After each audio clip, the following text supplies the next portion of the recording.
All right, we're recording. Game on. Game on. So this is Whiskey with Mark.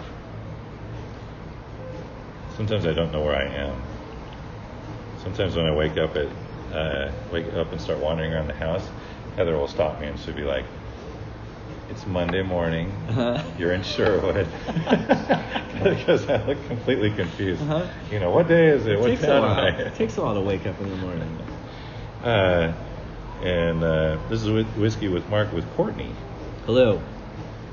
I am Courtney. Courtney Stubbert. Stubbert. But I like the way you said it. That was good. Because that's like Whiskey with Mark pronunciations. Strubbert. Strubbert. Is that like sherbet? Uh-huh. Do you prefer whiskey or sherbet? So whatever. Poured in my...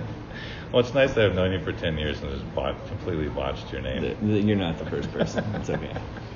It's okay. You got my email. You know how to get a hold of me when it's important. That's what counts. I do. Well, thanks for coming. What are you drinking? We're having whiskey. What's the ER? This is the Elk Rider Bourbon. Okay, I'm having one of those too. I'll cheers you. Cheers to you. So we can get that on and the your audio. cask number, Leet. Yeah, super cool. We named our cask the other night. We were here last time. It's the Bit Forest and Eugene Tech went in together on a cask, and it's called Unicorn Drool. I love it.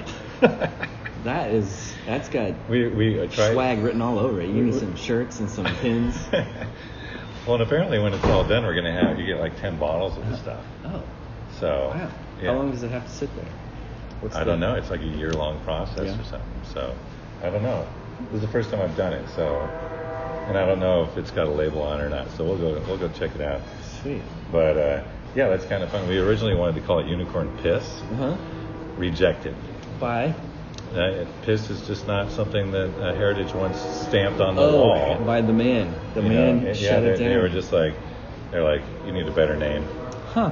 And we just assumed it was the piss thing and not the unicorn thing. So we changed it. We actually crowdsourced some ideas. And there were some better ones too. Anyway, we went with Drool for now, and maybe we'll do another one later. I guess I could see them protecting their brand a little. But these, and I don't think we're going to be ready for Christmas, but anyway, enough about whiskey. Unicorn Piss. And Unicorn Piss. I know you. I met you because you had a cool art studio in the same block as me downtown. Yeah. And we would bump into each other like the barn light or whatever. Those were the good old days. That was when I was full time in my own little design studio.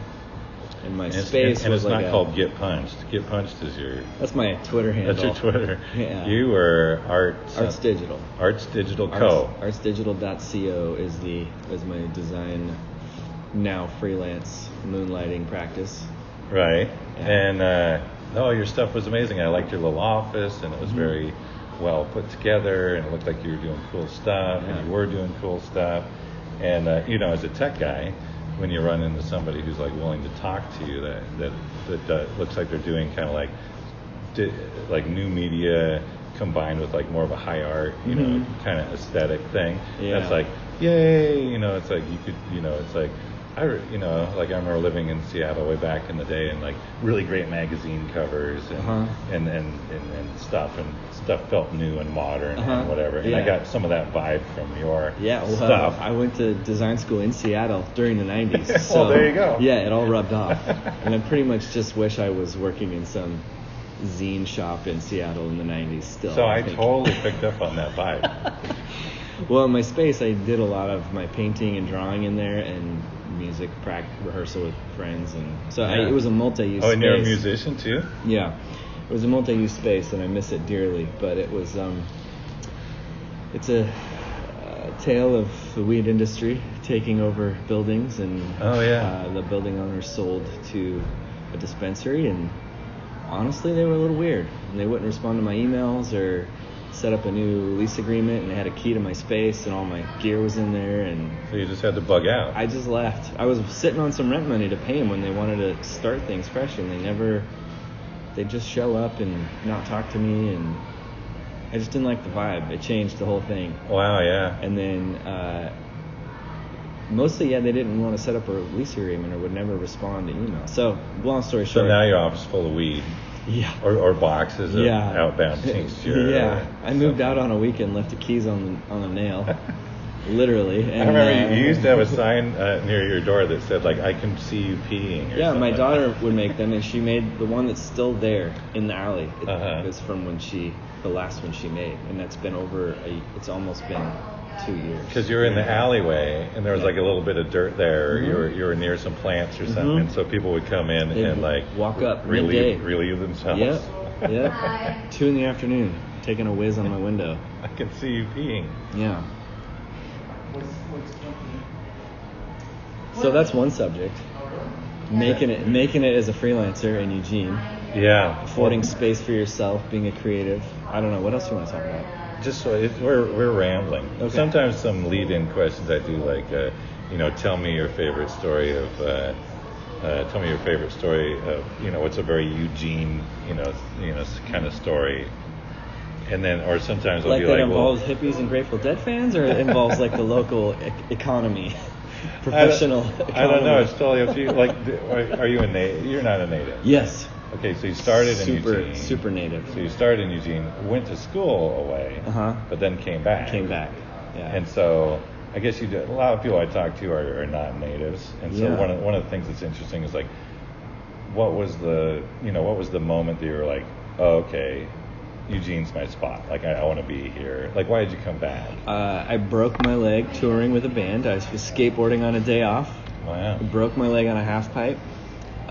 Played a few more shows on the rest of the tour until we passed through Eugene, and I crashed at my parents' house. So it was like night. The broken leg of the tour? Yeah, exactly. It was the end of the summer tour, and I broke my leg. We had a show in Eugene, I think, and I stayed the night at my parents' house to do laundry. And my mom was like, "That's a broken leg," and I was like, "Nah, I'm fine. I'm fine. It's just sprained." And she's like, "You're an idiot. You're going to the doctor tomorrow." Next thing I know, I'm like laid up for 6 weeks in my parents' house because I lived in Seattle still. Oh, yeah. And then my roommate, who was my brother, left for Europe for a year, and I didn't have. I got stuck. I just got stuck. You just got stuck. I got stuck, and then the band broke up that I was touring. What was the name of the band? They were called The W's. The W's, nice. Yeah, I know. A swing ska third wave sort of punk ska swingy thing. Nice. Anyways, it was a fun year touring with them, but it wasn't my band. I was like a hired musician. And you're like the drummer or lead singer? Drummer. Or you're the drummer? I was the drummer. So does the drummer get all the girls? No, the drummer explodes. The drummer explodes. Your broken leg, right? Yes. The drummer explodes and leaves little green globules on the drum front. Right. A la Spinal Tap. Yeah, so I got stuck here, and then the band broke up, and I had to get a job, and next thing I knew, I was working in a restaurant, and then I got married, life happened, kids. I went back to school for art history, and immediately when I graduated, I got a proper full-time design job again after many years of not really doing it full-time. I just freelanced and stuff. Yeah. Last time I saw you, it's not called Barnlight East. It's called Slightly Roasteries. Yeah, roasters. Slightly coffee. Slightly Coffee Roasters on the east side. Yeah. Ish. East 8th. East 8th. And you were doing a really cool thing, or you're part of a thing there. Like, there's this giant metal cube, and there was like some other stuff going on. So you do projects. Yeah, that's a side project. Eugene Contemporary Art is the side project. And I've been doing that since 2012. And we started with a artist residency space in the Whitaker, which the space it used to be the Wave Gallery. Before that it was the Voyeur, and currently the last thing it was Arcimoto's showroom, or there was another distillery. Yeah. Hard Times Distillery had a tasting room in the little Adobe space with a portal window across the street from Arcimoto's old space. So we started that there. Cool, that's like in the heart of the Wit. Yeah, it was before it was the Wit, as we know it.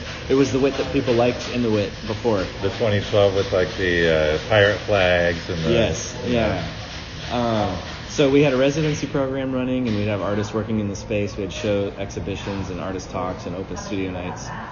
Funded that project with a Kickstarter, and then shut it down, put it on hiatus for a while. When I moved into my studio downtown that we were talking about, I started doing pop-up shows there. And those pop-up shows led to an opportunity to show work at the Barnlight East space, which was facilitated because you work downtown, you hang out at the Barnlight, you're going to get to know Thomas. That's right. And Barnlight crew. And they were showing work there, but it was hard to keep up with the schedule of changing artists every month. And so this last year, we did 2018 in January, we did 6 exhibitions. So people could find that by like just Googling Eugene Contemporary Art. And you can find our website. I may have not updated all of the shows yet that we did this last year. Yeah. But yeah, all like the history of what we've done is there. Well, there's some efforts to try to like get some vacant storefronts downtown with some things, some installations going on. Those have happened, yeah. Somebody they did a big I forget the name. I don't.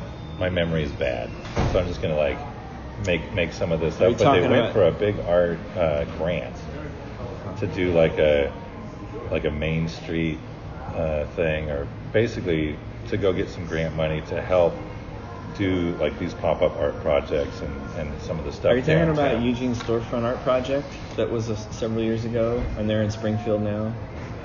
No, something like that, but it's not exactly that. And I don't know who.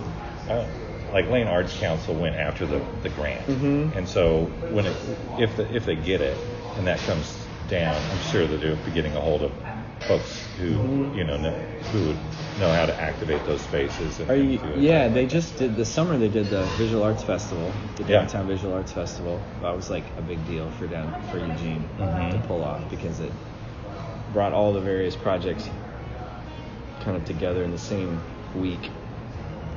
They brought back the Jacobs Gallery, Mayor's Art Show.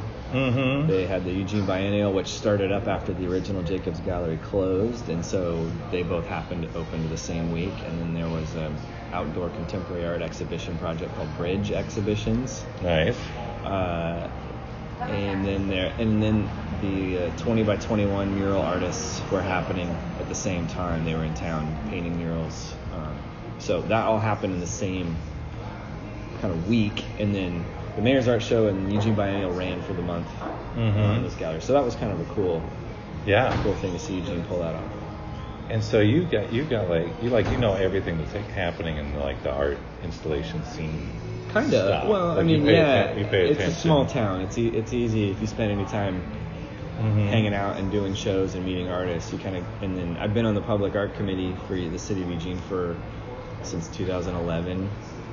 And through that, I've gotten to know several people, various businesses at the Schnitzer, different departments of the city, and you kind of get to know who everyone was. And then you start getting emails from people about projects and committees, and you just kind of get in the middle of it.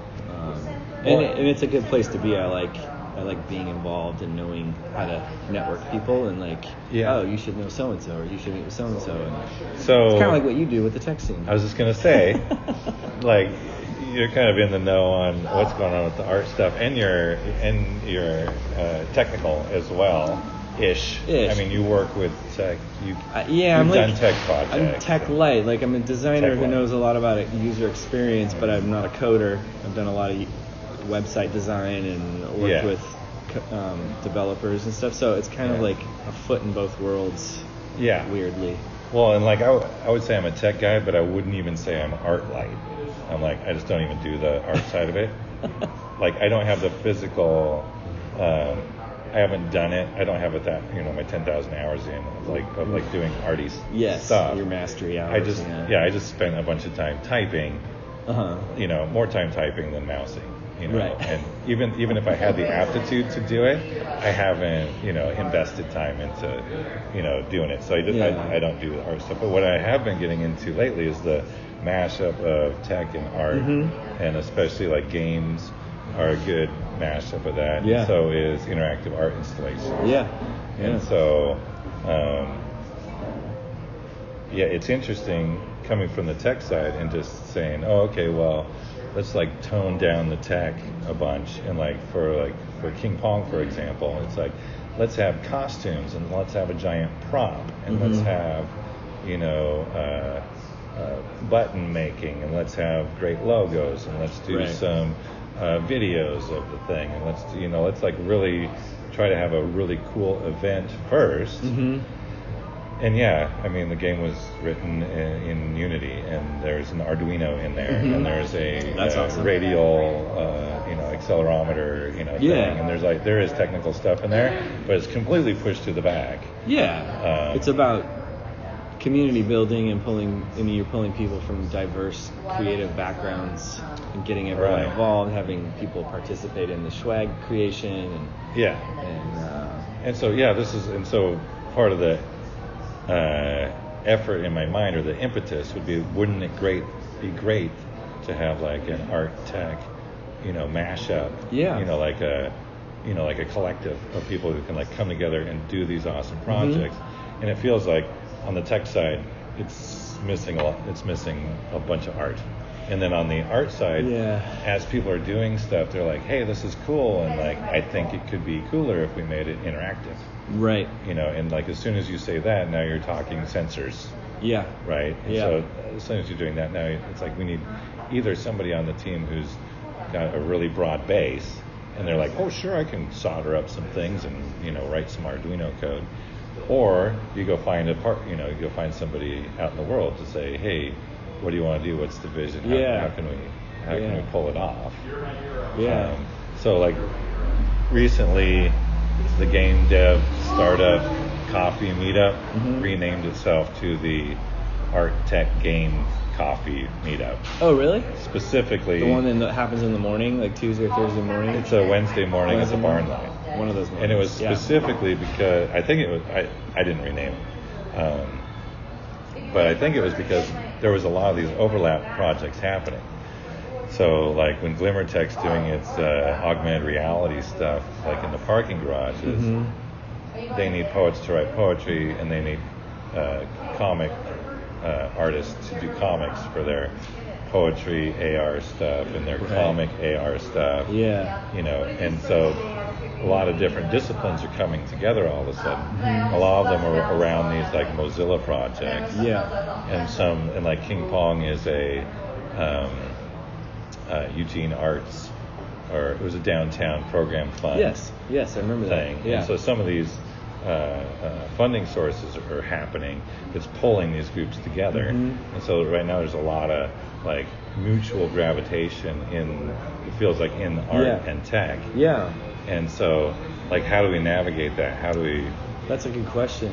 I actually think about it a lot, because what I find is there are differing views of what art is, and there are different experience levels and different education levels and different interest levels in what constitutes art.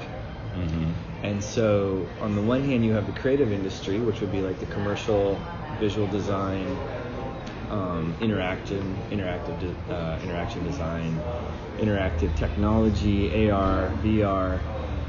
On the other hand, you have what my project, Eugene Contemporary Art, focuses on is work that has a more conceptual angle to it. So to be briefly historical, as of like 1960, conceptual art was developed. This late 60s, conceptual art was developed, and kind of put forth the notion that the idea is the work. And the material is merely there to support the idea. Okay. Right? And so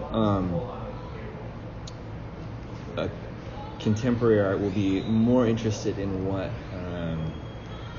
what idea is being conveyed through whatever material is needed. And materiality changed in the latter half of the 20th century.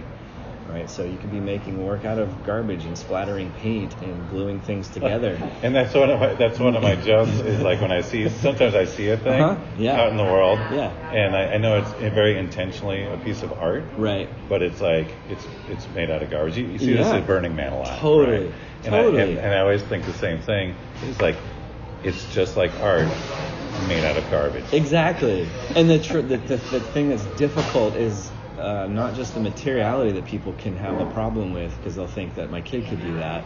Right. But walking into a single piece of art by an artist who could be having a career in art is oftentimes like walking into a room in the middle of a conversation. Right. And it takes you a minute to catch up. I don't know what you're talking about, but give me a second. Right. And so a single piece of art is like that. And it can take a minute, and it can be off-putting, and you might be walking into something that sounds offensive, but miss the whole previous 10 minutes that led up to that moment, right? Right.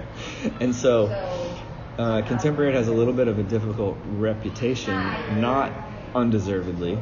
It can be considered to be pretentious, and I'm the first person to like shake a fist at pretentious BS in the art world. I'm big sometimes one of the places that I was in when I had more artist friends, when we were doing the Dada Ball in Portland. And so I was super into Dadaism. Oh, Dadaism is the best. Just because it's like throws a finger at the whole thing. Totally. And then the world is ending. And then puts a lot of effort into absurdity. Yeah. And whatever. It's it's like all those aspects appealed to me. Yeah.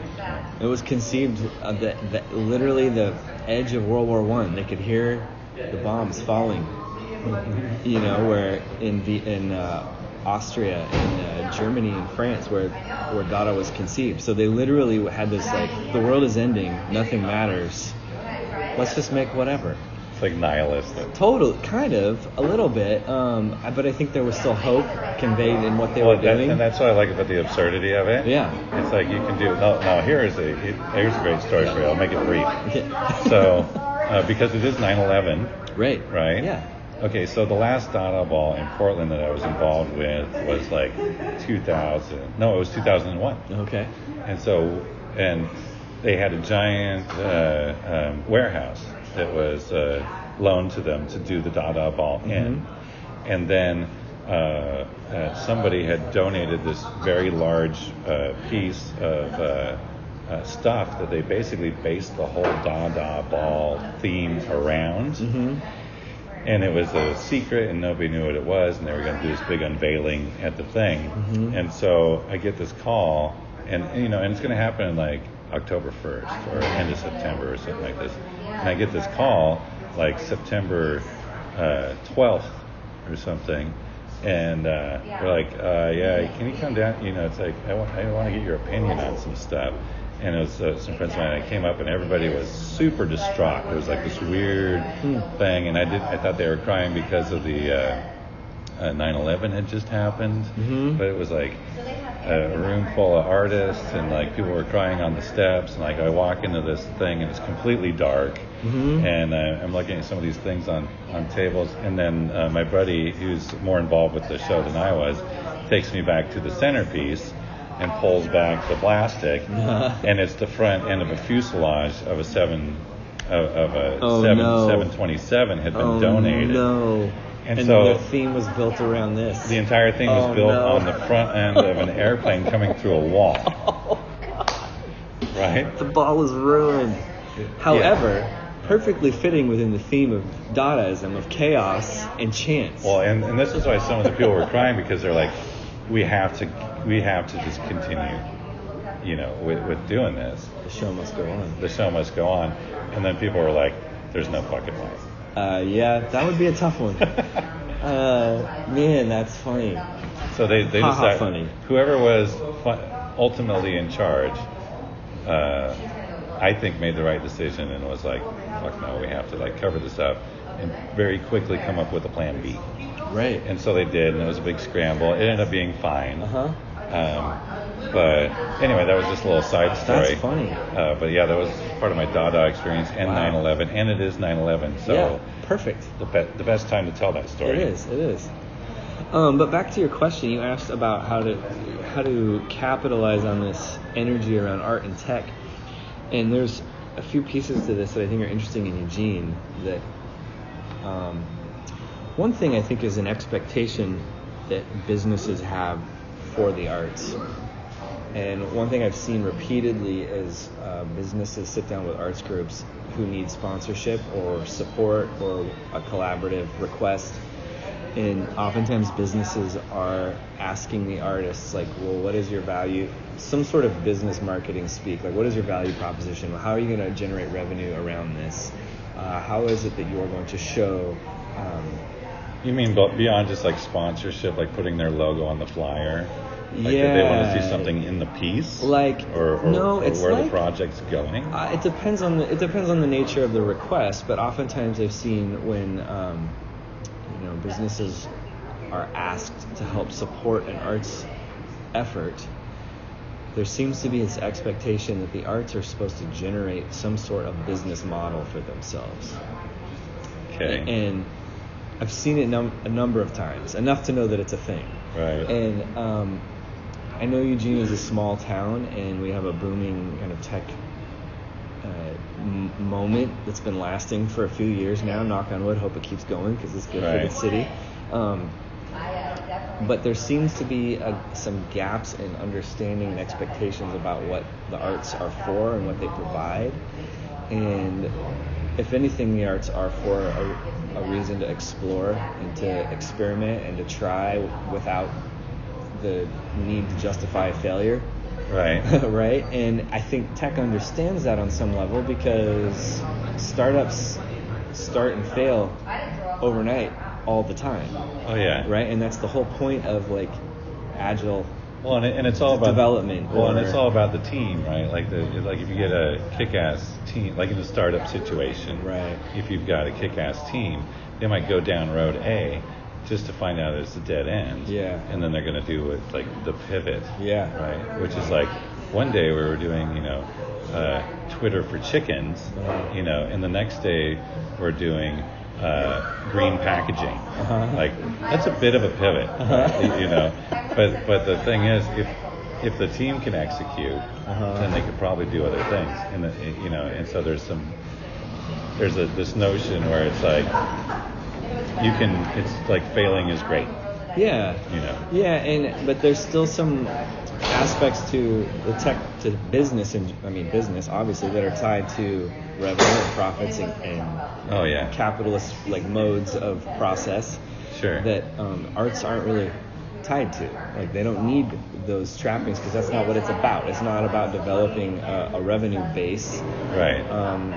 The idea of artists making a living has an old paradigm, and that paradigm is shifting now in the 21st century. What that looks like. Did they have patrons or something? Yeah. Right. Now we have Patreon. Right. Now you have Patreon. Yeah. But I think I detect a lot of like, I don't want to say insecurity, but it's kind of like everyone has a different idea about what art is, and no one wants to talk about it or like point to well, let's agree for this project that this is what art is. Yeah. Right? And so there is art for community building. There's art for activism. There's art for like social programs. There's art for education. There is art that is meant to be kind of proactively, conceptually frustrating, because it's meant to make you think and possibly change your mind about something. Right. When I think businesses get involved in the art making process, it's usually tied to this idea of we're trying to make this kind of possibly spectacle type idea lead to some sort of business model, right? And so the well is a little tainted right at the outset, because there isn't kind of a pure idea of how does our technology, how is it experienced by culture? What does it mean to people? Yeah. Not like how can it make your life better? Because that's very much a business model. How can I make your life better as a business model? Right. But how can I make you think differently about your life, about your path to work, like your route? How can I make you think differently about your the history of your own education, or your Well, and there's a lot to be said for just, if we had more cool art going on all the time, we would attract more cool, we would attract people that would like more art. And so maybe there's not a revenue model there, but there's a livability model there. I think one of the best things that art can contribute to Eugene, pure art that is doesn't need a business model or isn't asked to be justifying itself in that way, is that it contributes to livability. It contributes to, of your business, attracting talent, attracting families, attracting young people out of school to stay in Eugene and settle here, because a lot of students, and I see this with artists coming out of the U of O, is they stick around for a year and then they leave. They go to a bigger market, right? Where totally. They're like, I can actually make a living in a bigger city. And there's a lot of things that play into that. There's population. There is who has the money. Is it conservative money or is it more liberal money? Just sure. That definitely plays into it. And maybe not in the ways that you might think. Right. Yeah, and when you go to a bigger city, you just have a bigger pond to draw from with a wider range of ideas and interests and beliefs and worldviews, be it in business or philosophy or art making or whatever. And Eugene's just we're a small town, which has a lot of great things about it.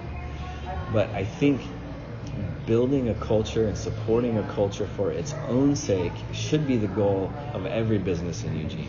Right. Because if you're not supporting the culture that you're a part of, then you're kind of shooting yourself in the foot in the long run, as far as who are you going to have working for you? What are they into? What do they believe? What's their MO? What's their guiding rudder or their guiding principle in life? Right. And I think the best companies know they want the best people who are curious, who have humility, who have empathy, and art facilitates all of those things. And good tech does too. The best tech does. And we know what happens when best of intentions. You said art facilitates, and then you did a little list there. Humility, empathy. There's one more. Hold on. Curiosity is the main one, right? Because art is open-ended. It doesn't resolve itself, and that's what makes it universal and open to people. That's what invites everyone in, whether you think it was pretentious bullshit that your kid could do or not. Right.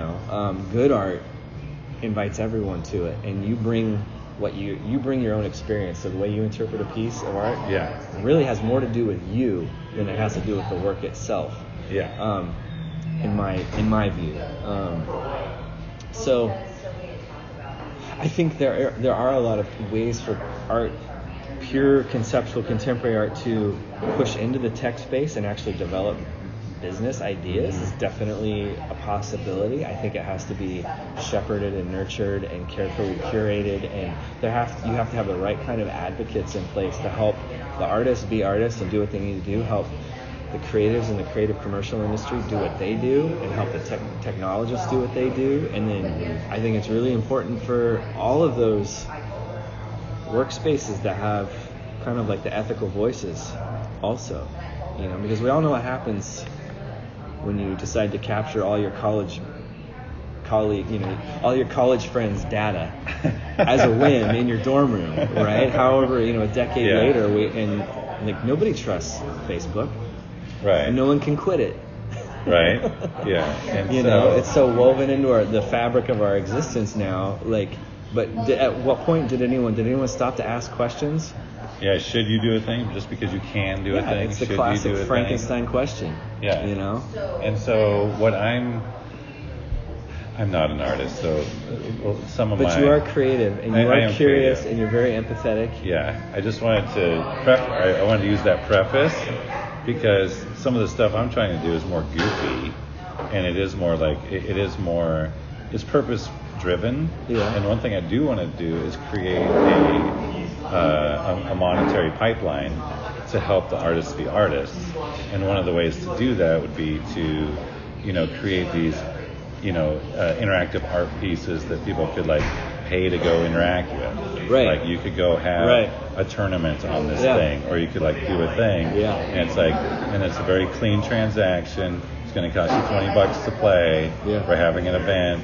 we generate the money, but then where does the money go? Right. I would like it to go back to the artist. Right. It's like maybe use that as a way to fund other things, or create a pool that says, oh, okay, we've got, we can help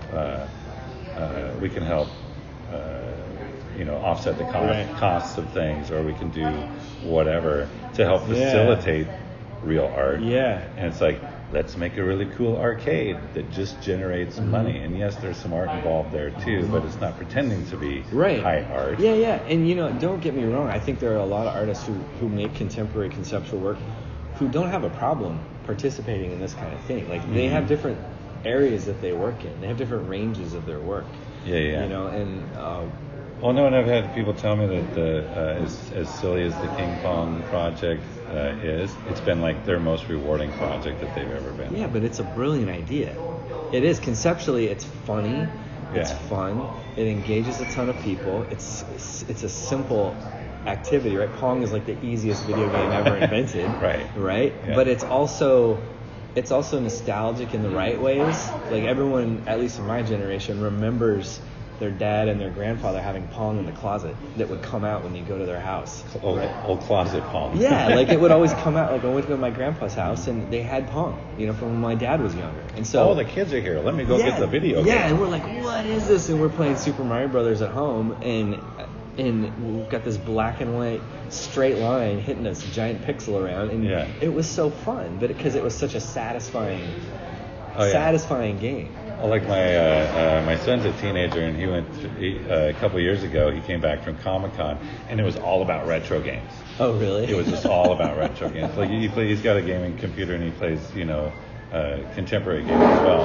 But that year when he came back from Comic-Con, it was just all about retro games, and his friends would do this thing that we used to do as kids, which is like they'd come over to the house because there was no online thing, and they'd power up one of these retro games with the controllers and the TV, and they would just like freak out for a few hours.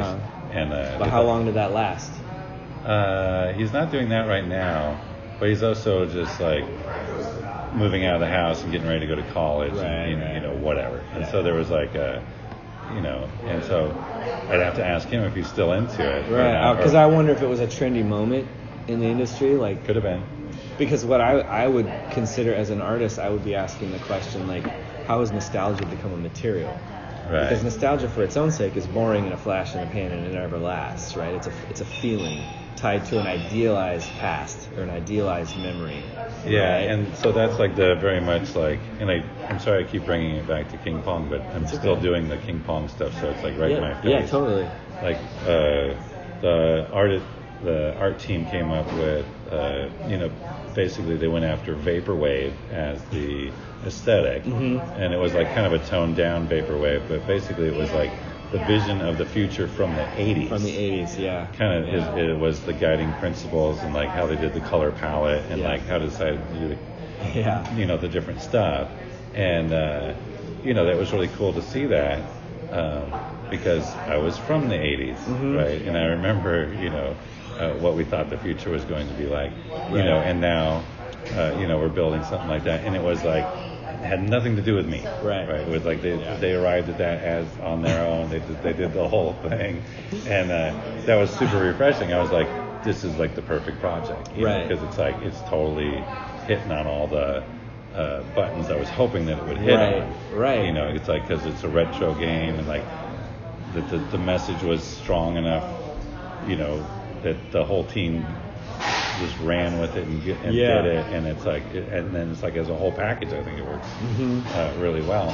But nostalgia as a material, King Kong is 80% nostalgia. Like that's totally. Like the whole thing. Right. And when you see the parents who bring their children and they play Pong against each other, and then they're walking away, both of those generations had a completely different experience. Sure. And one of them was probably based in wonder and weirdness, and the other one was probably based a lot in nostalgia. Yeah, right? Totally.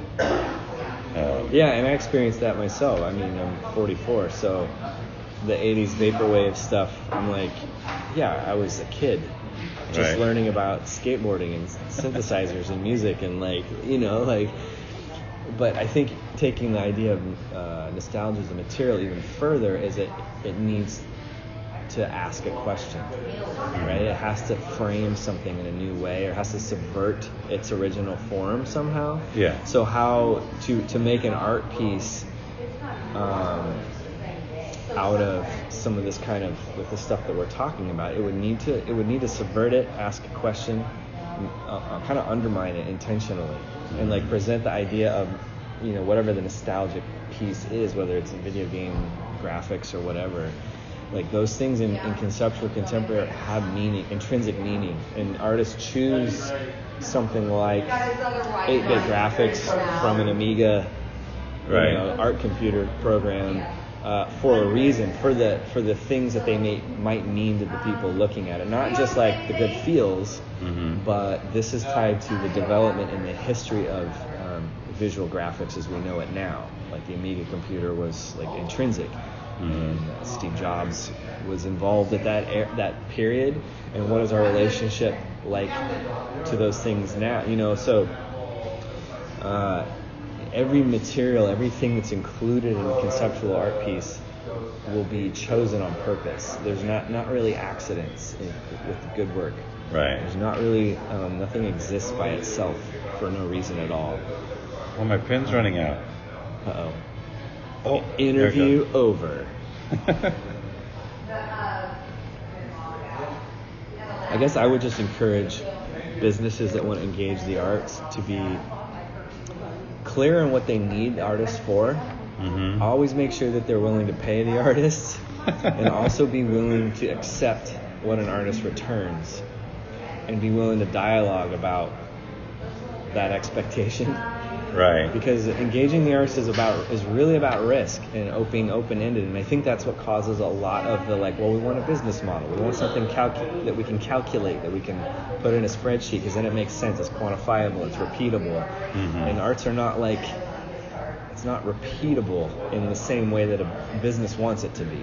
Right, and nor should it be. I remember one time I was on a stint one year where I was commissioning golden unicorns of awesome as art pieces, original art pieces, because I wanted to hang them on the wall in code shops.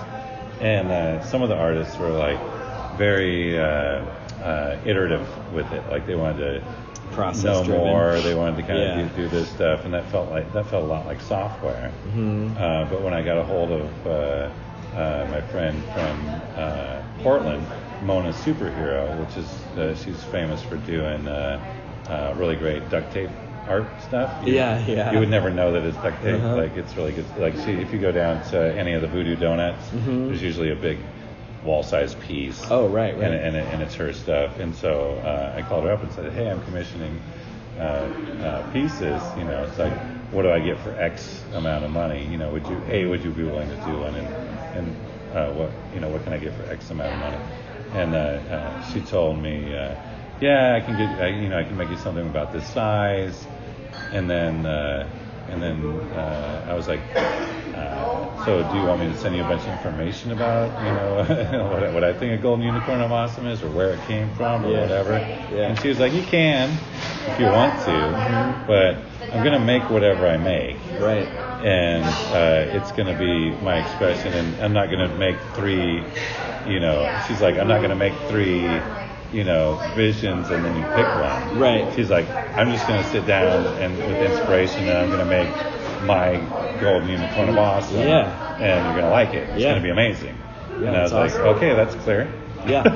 And I think the other side of the coin, if there's an expectation that artists have a business model from businesses and it feels unfair or feels frustrating and like they don't get it, the other side of the coin is the artists who are successful at making a living doing art do actually understand quite a bit about what that means to have a business. Right. She understands what it is she does, how her process works, and she tells you right away what to expect. Right. I do one thing, I do my thing, you're going to pay me to do it, then you're going to take it, or not. And I'm going to deliver on time. You're going to deliver on time, but you're going to pay me no matter what. And I'm even going to take the train down to deliver it to you and unveil, and we're going to hang out. Yeah. And we're going to, and it was like a full experience And that's indicative of a lot of most artists who work with public commission or just work commission based a lot, like they're familiar with commission work. There is a client relationship, but you have to be in control of the relationship. You have to set expectations. That's no different than being a designer. Like in my career and doing an identity for someone, I have a contract with a list of terms. I write a scope that outlines what to expect, how many revision rounds are going to be, and what the payment sequence is going to be like. And if there's any deviation from that, I've got things in place to like talk about so we aren't mad at each other. Right. You know, and I think artists need to do a better job of taking control of their own business life. But you have to. They have to understand that it doesn't have to look the same way as a multi-million-dollar company. You know, but there are some basic principles in place that should be adhered to and will only serve you better if you understand how the world works and how the world is coming at you. I think there's like a shared language gap between artists and business capitalists in general. Right. You know, where they don't. You know, you hear an artist hear someone talking about marketing things, and artists, especially from my generation, like the '90s, where everyone was a sellout. And if you did anything for the man, then you were... The whole punk rock vibe is gone. Yeah, totally. And I miss it so much. I totally miss it. I wish I could just flip people off and just tell them, like, fuck off. I don't want to do it. You know, like, you can't make me. Yeah. I mean, I can say that, and I just won't get paid or feed my family. Right. You know, so... But I think the younger generation of artists get it more, and there's actually a much more blurred lines between, like, personal brand and the work you make and how it interacts with culture and with spectacle and with media and with promotion and all of those things, and a lot of younger artists like use all that stuff interchangeably. Well, you know what I'm going to do right now is I'm going to go talk to a young artist at the Barn Light. Sweet. Her name's Anya. Oh no, her name's not Anya. Sorry, I got her name. I got her name wrong.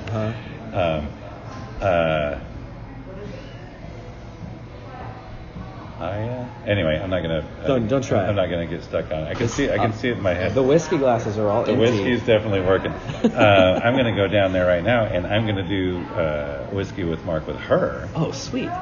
Because she was in Eugene, and then now I think she's in Portland, and now she's kind of a nomad. Oh. And I'm curious, like, what aspects of Eugene work for her, what aspects don't.